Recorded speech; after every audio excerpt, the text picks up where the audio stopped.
Here on a sweltering day on Tuesday at Land of Legends Raceway, it is 93 degrees out right now. It seems like we just, as usual in Central New York, skipped right from spring right into summer. David Marcuccilli has been up 3 times this year. His first one was a win at Penn Can, a 10th at Outlaw, a 7th last week here at Canandaigua with Big Block Power under the hood. Remember, like and subscribe, guys. We're going to be doing a lot. How is Dave, the non-racer? How's Dave doing?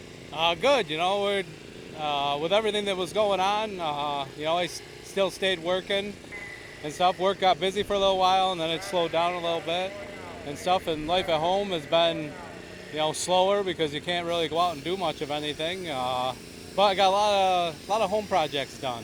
A lot of stuff done. I asked some of the guys. Name one that you did. I did an extension on the deck on the side. I built big steps out front and enclosed the underneath of the back porch so it don't look like shit anymore. And just did some work inside. And I was pretty much about sick of doing home repairs. I would imagine that you would have been at that. A lot of stuff that I've been wanting to do for a long time, but racing kind of seemed to take a priority to a lot of stuff. Well, at least you made the best use of the time, right? Yeah. I got a lot of little stuff done, so. Very nice. Got a lot of big stuff done first time out. How cool was that to go down to Penn Can, a track you don't really know all that well, and go down and win? Yeah, it was nice. We kind of went down there with expectations of maybe hopefully finishing in the top 5, would never be in there. And that was the first time racing a modified on American Racers. I only ever did it on a Sportsman, so, it was a lot of luck. We went there and, drew good in the gate, and then, with starting on the pole, that helped, and then some luck with, the fast guy down there passing me and then having issues. So, a lot of luck played into it. That 5 car. Joey Gramis. Yeah.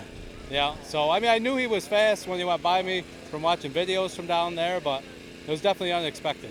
All right, tell me about the next night. And that one was a small block at Penn Can, right? The first 2 times down at Penn Can was with a spec-headed small block, and then last week going to Outlaw was with the big block, and we fared so there. We won our heat, but the feature time, the open small blocks kind of shined, and I struggled a little bit with running clean laps and stuff like that. Kind of first time there racing with a big block. So then we came here. 10th place, by the way, at Outlaw. Yeah, and then came here on Saturday, and I think we kind of ran a little, had our best finish in a big block modified with finishing 7th. Very nice. So what did we learn that might help us tonight? Because we're probably going to get a little different track tonight. Or will we? I would say it's going to slicken off.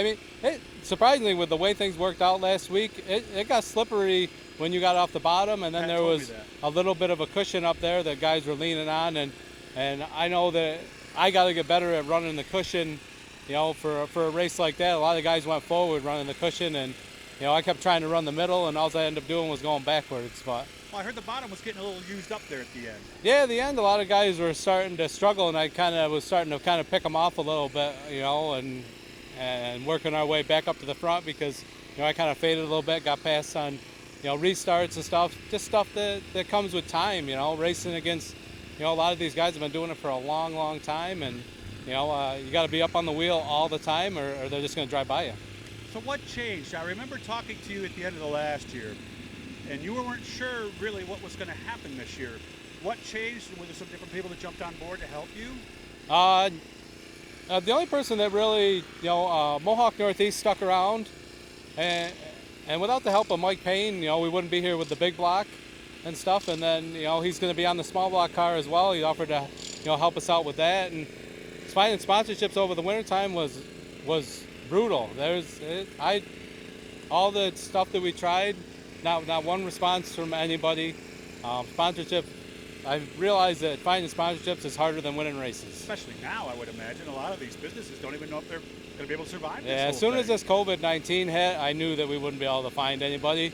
But we kind of, between the 3 of us, my family, and Michael and his family, and, my parents, were able to, buy the small block and field that car, on our own. And then Mike didn't really, with his business being so busy, didn't really want to own a modified. So I just presented him with, well, how about, I'll put a motor in one of my cars, and, that's why we're here. And then we worked that deal out, and, which works out for him because he doesn't have to worry about the car. Or takes a little pressure off of him, and he can focus on Zach racing and just help me out when he can. All right. Well, I hope you have fun tonight. Good job. Already got a win out of the box, so hopefully maybe we'll get number 2 tonight. Yeah, I mean, it's nice. If I finish in the top 5 here tonight, it'll be like a win for me.